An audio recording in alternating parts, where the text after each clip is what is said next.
In 1996, when I was 18 years old, I had the golden opportunity to go on an international exchange program. Ironically, I'm an Australian who prefers proper icy cold weather. So I was both excited and tearful when I got on a plane to Iceland after just having farewelled my parents and brothers goodbye. I was welcomed into the home of a beautiful Icelandic family who took me hiking and helped me get a grasp of the melodic Icelandic language. I struggled a bit with the initial period of homesickness. I snowboarded after school, and I slept a lot. 2 hours of chemistry class in a language that you don't yet fully understand can be a pretty good sedative. My teacher recommended I try out for the school play, just to get a bit more socially active. Turns out I didn't end up being part of the play, but through it, I met Thordis. We shared a lovely teenage romance and would meet at lunchtimes to just hold hands and walk around old downtown Reykjavik. I met her welcoming family, and she met my friends. We'd been in a budding relationship for a bit over a month when our school's Christmas ball was held. I was 16 and in love for the first time. Going together to the Christmas dance was a public confirmation of our relationship, and I felt like the luckiest girl in the world. No longer a child, but a young woman. High on my newfound maturity, I felt it was only natural to try drinking rum for the first time that night, too. That was a bad idea. I became very ill, drifting in and out of consciousness in between spasms of convulsive vomiting, and the security guards wanted to call me an ambulance. But Tom acted as my knight in shining armor and told them he'd take me home. It was like a fairy tale, his strong arms around me, laying me in the safety of my bed. But the gratitude that I felt towards him soon turned to horror as he proceeded to take off my clothes and get on top of me. My head had cleared up, but my body was still too weak to fight back, and the pain was blinding. I thought I'd be severed in two. In order to stay sane, I silently counted the seconds on my alarm clock. And ever since that night, I have known that there are 7,200 seconds in 2 hours. Despite limping for days and crying for weeks, this incident didn't fit my ideas about rape like I'd seen on TV. Tom wasn't an armed lunatic. He was my boyfriend. And it didn't happen in a seedy alleyway. It happened in my own bed. By the time I could identify what had happened to me as rape, he had completed his exchange program and left for Australia. So I told myself it was pointless to address what had happened. And besides, it had to have been my fault somehow. I was raised in a world where girls are taught that they get raped for a reason. Their skirt was too short. Their smile was too wide. Their breath smelled of alcohol. And I was guilty of all of those things, so the shame had to be mine. It took me years to realize that only one thing could have stopped me from being raped that night, and it wasn't my skirt. It wasn't my smile. It wasn't my childish trust. The only thing that could have stopped me from being raped that night is the man who raped me, had he stopped himself. I have vague memories of the next day, the after effects of drinking, a certain hollowness that I tried to stifle, nothing more. But I didn't show up at Thordis' door. It is important to now state that I didn't see my deed for what it was. The word rape didn't echo around my mind as it should have, and I wasn't crucifying myself with memories of the night before. It wasn't so much a conscious refusal, it was more like any acknowledgement of reality was forbidden. My definition of my actions completely refuted any recognition of the immense trauma I'd caused Thordis. To be honest, I repudiated the entire act in the days afterwards and when I was committing it. I disavowed the truth by convincing myself it was sex and not rape. And this is a lie I felt spine-bending guilt for. I broke up with Thordis a couple of days later and then saw her a number of times during the remainder of my year in Iceland, feeling a sharp stab of heavy-heartedness each time. Deep down, I knew I'd done something immeasurably wrong. But without planning it, I sunk the memories deep and then I tied a rock to them. What followed is a 9-year period that can best be titled as denial and running, when I got a chance to identify the real torment that I'd caused. I didn't stand still long enough to do so. Whether it be via distraction, substance use, thrill-seeking, or the scrupulous policing of my inner speak, I refused to be static and silent. Amidst this noise, I also drew heavily upon other parts of my life to construct a picture of who I was. I was a surfer, a social science student, a friend to good people, a loved brother and son, an outdoor recreation guide, and eventually a youth worker. I gripped tight to the simple notion that I wasn't a bad person. I didn't think I had this in my bones. I thought I was made up of something else. Of my nurtured upbringing, my loving extended family and role models. People close to me were warm and genuine in their respect shown towards women. It took me a long time to stare down this dark corner of myself and to ask it questions. 9 years after the Christmas dance, I was 25 years old and headed straight for a nervous breakdown. My self-worth was buried under a soul-crushing load of silence that isolated me from everyone that I cared about. And I was consumed with misplaced hatred and anger that I took out on myself. One day, I stormed out of the door in tears after a fight with a loved one, and I wandered into a cafe where I asked the waitress for a pen. I always had a notebook with me, claiming that it was to jot down ideas and moments of inspiration, but the truth was that I needed to be constantly fidgeting, because in moments of stillness, I found myself counting seconds again. But that day, I watched in wonder as the words streamed out of my pen, forming the most pivotal letter I've ever written, addressed to Tom. Along with an account of the violence that he subjected me to, the words, "I want to find forgiveness," stared back at me, surprising nobody more than myself. But deep down, I realized that this was my way out of my suffering, because regardless of whether or not he deserved my forgiveness, I deserved peace. My era of shame was over. Before sending the letter, I prepared myself for all kinds of negative responses, or what I found likeliest, no response whatsoever. The only outcome that I didn't prepare myself for was the one that I then got. A typed confession from Tom, full of disarming regret. As it turns out, he too had been imprisoned by silence. And this marked the start of an 8-year-long correspondence that God knows was never easy, but always honest. I relieved myself of the burdens that I'd wrongfully shouldered, and he in turn wholeheartedly owned up to what he'd done. Our written exchanges became a platform to dissect the consequences of that night, and they were everything from gut-wrenching to healing beyond words. And yet, it didn't bring about closure for me. Perhaps because the email format didn't feel personal enough. Perhaps because it's easy to be brave when you're hiding behind a computer screen on the other side of the planet.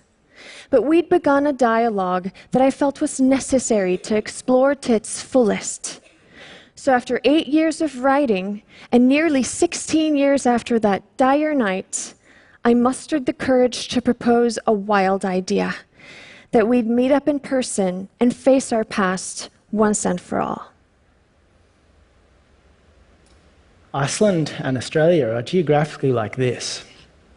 And in the middle of the two is South Africa.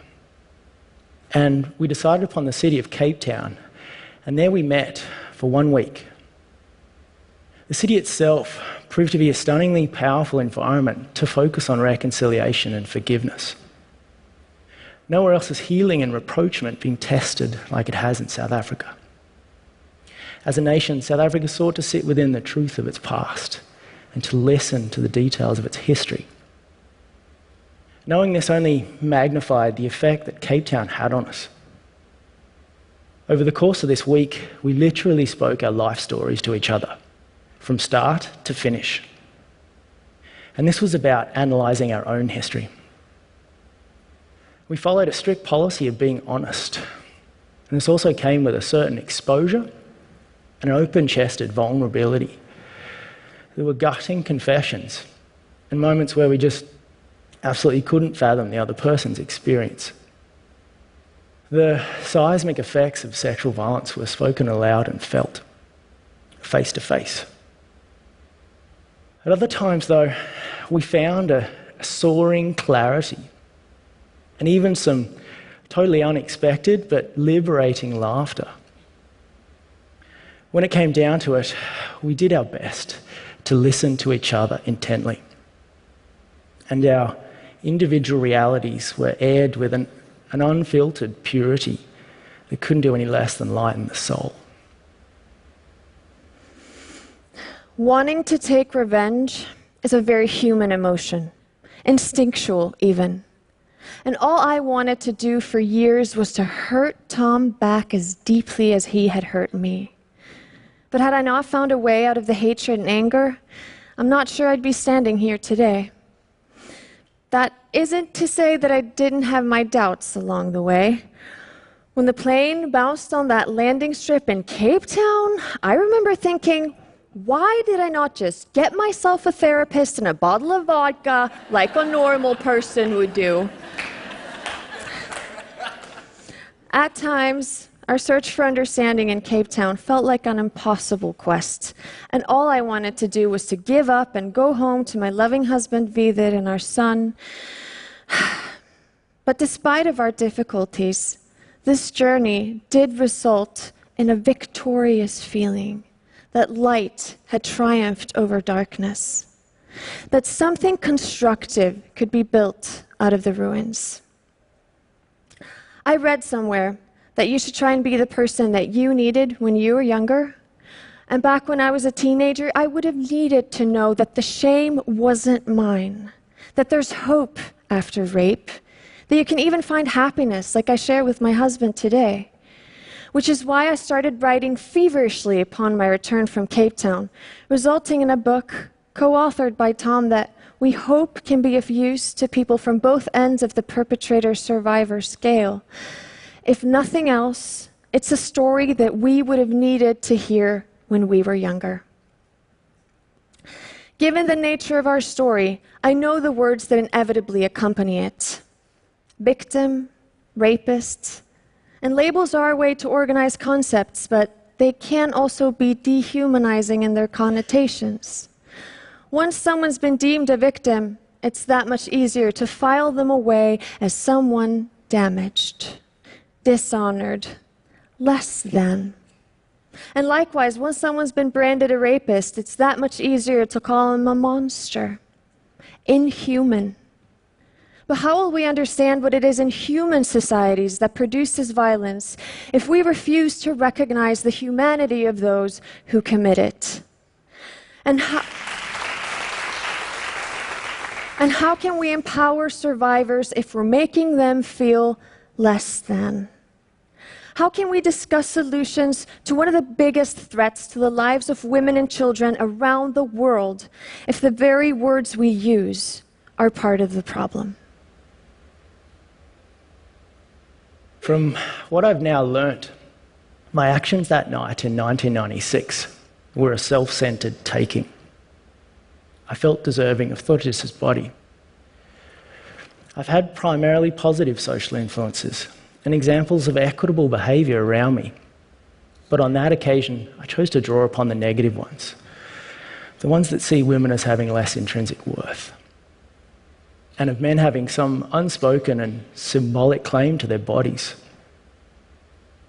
These influences I speak of are external to me, though, and it was only me in that room making choices, nobody else. When you own something and really square up to your culpability, I do think a surprising thing can happen. It's what I call a paradox of ownership.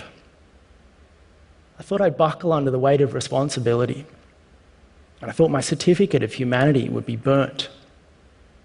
Instead, I was offered to really own what I did and found that it didn't possess the entirety of who I am. Put simply, something you've done doesn't have to constitute the sum of who you are.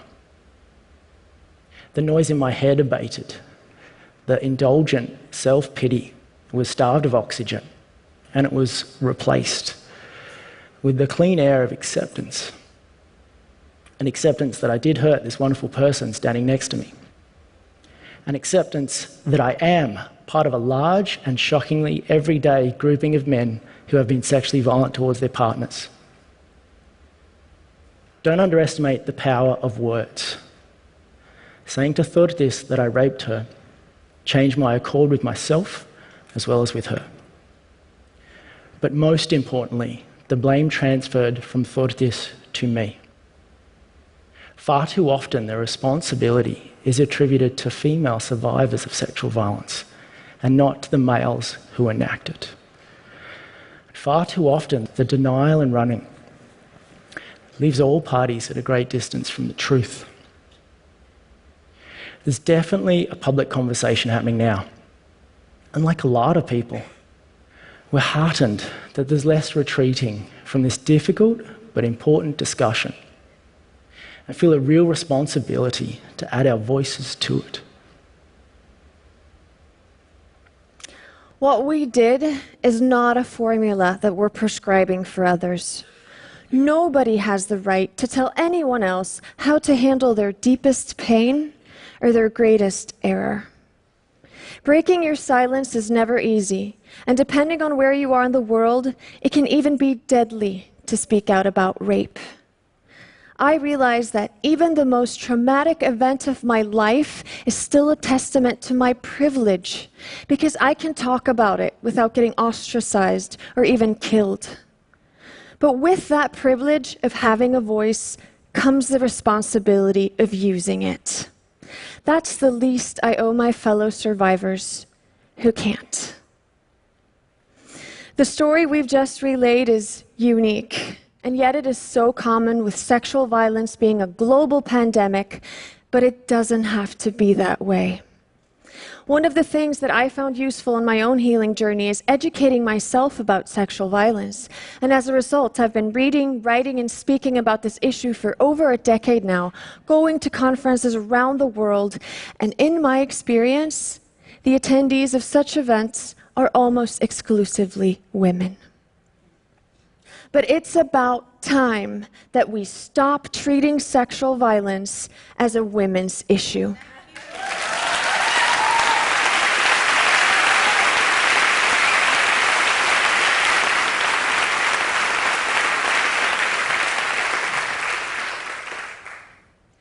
A majority of sexual violence against women and men is perpetrated by men, and yet their voices are sorely underrepresented in this discussion. But all of us are needed here. Just imagine all the suffering we could alleviate if we dared to face this issue together. Thank you.